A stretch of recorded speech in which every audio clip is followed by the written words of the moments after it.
So you've probably seen these two pictures that have been sitting back on the wall behind me. And as part of the story is true in that my father did die in January of 1955 of polio. He was quite a clarinet player, and he was one of the very first polio victims that were paralyzed from the neck down. And Benny Goodman, when he heard of it, was kind enough to send my dad this autographed photo, caricature of himself. It was really nice. It meant a lot to my dad. And then somebody else who was very important in my dad's life before he passed. This is a photo of a very famous disc jockey in Chicago, Daddy O'Daly, very popular in the 40s and 50s. And he took a liking and interest in my dad, and he actually came out a couple of times to see him.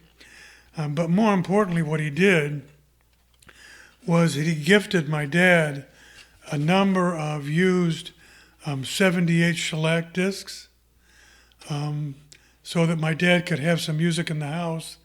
And then somebody had donated an RCA flip-top record player that had a 8-inch speaker in the front.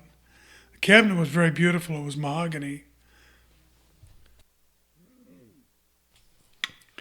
And so once we started getting those discs, I would be my dad's DJ and play tons of music for him. So that's what these pictures here in my room are for.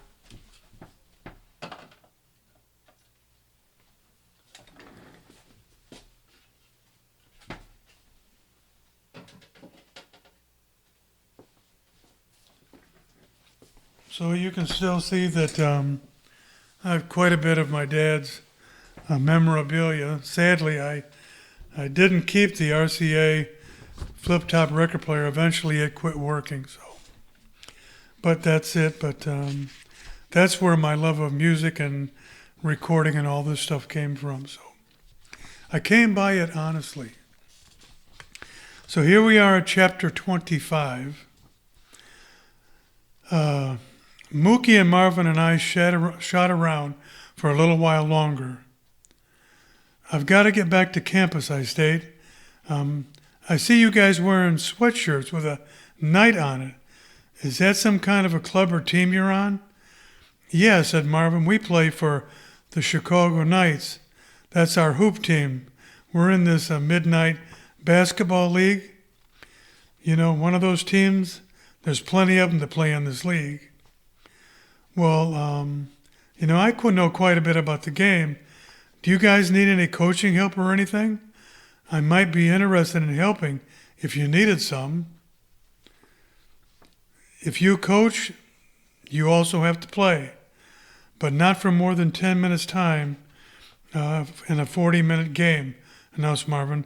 That's the way teams cannot sandbag a good player or a coach and not take up place on the 10-man roster. Would you still be interested in that? I couldn't help but think to myself, this was way too good to be true. A spot opening up so quickly? Maybe these guys weren't so bad after all, I thought. You got a deal, I accept.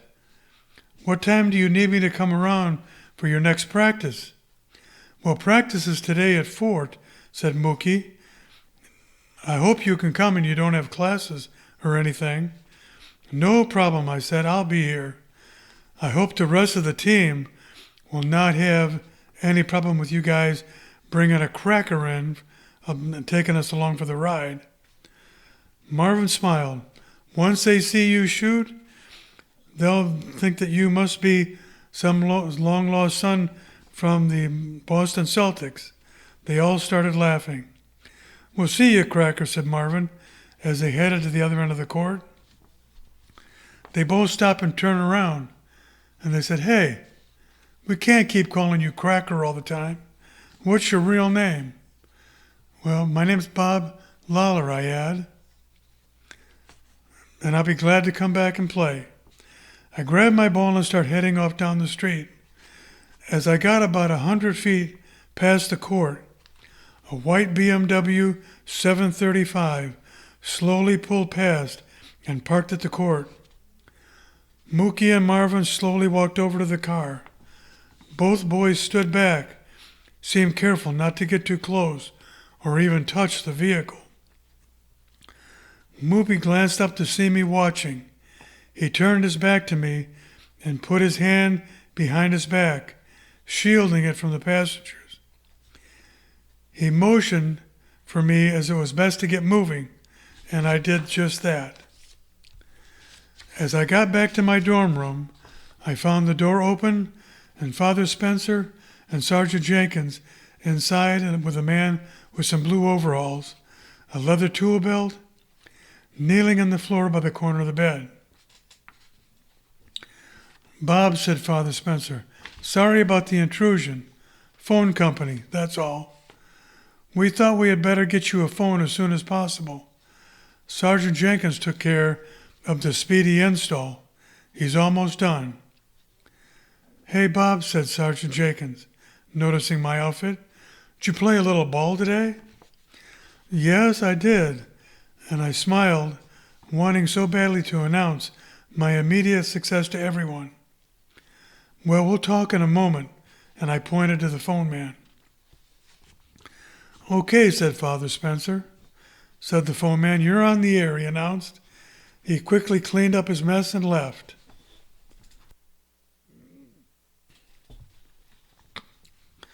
I looked out past the door to make sure the coast was cleared.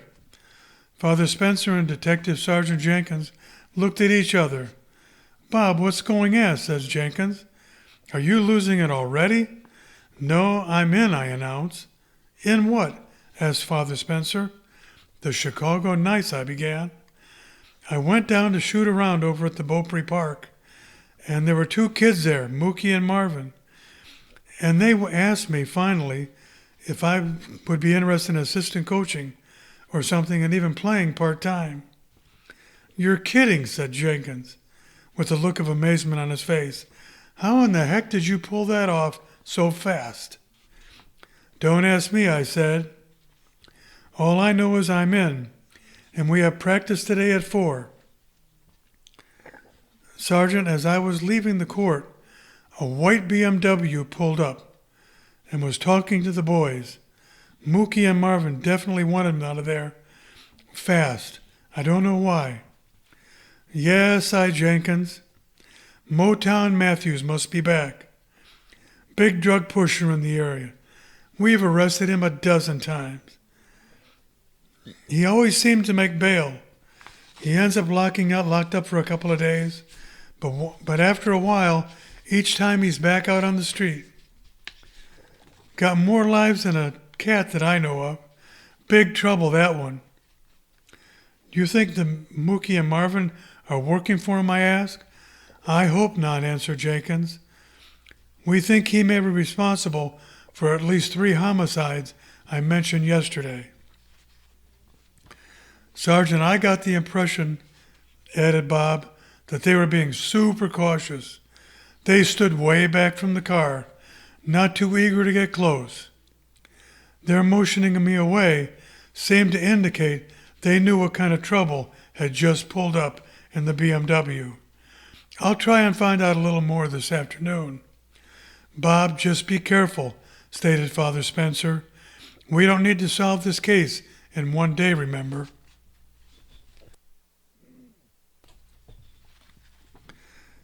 "He's right," chimed in Detective Jenkins. "Just don't sound too nosy or ask too many questions at first. Let Mookie and Marvin do all the offering. Most of these guys love to talk anywhere. They're like a gaggle of geese at a quilting bee. Each one has got a story, and they try to top the one they just heard. Don't worry, the info will flow."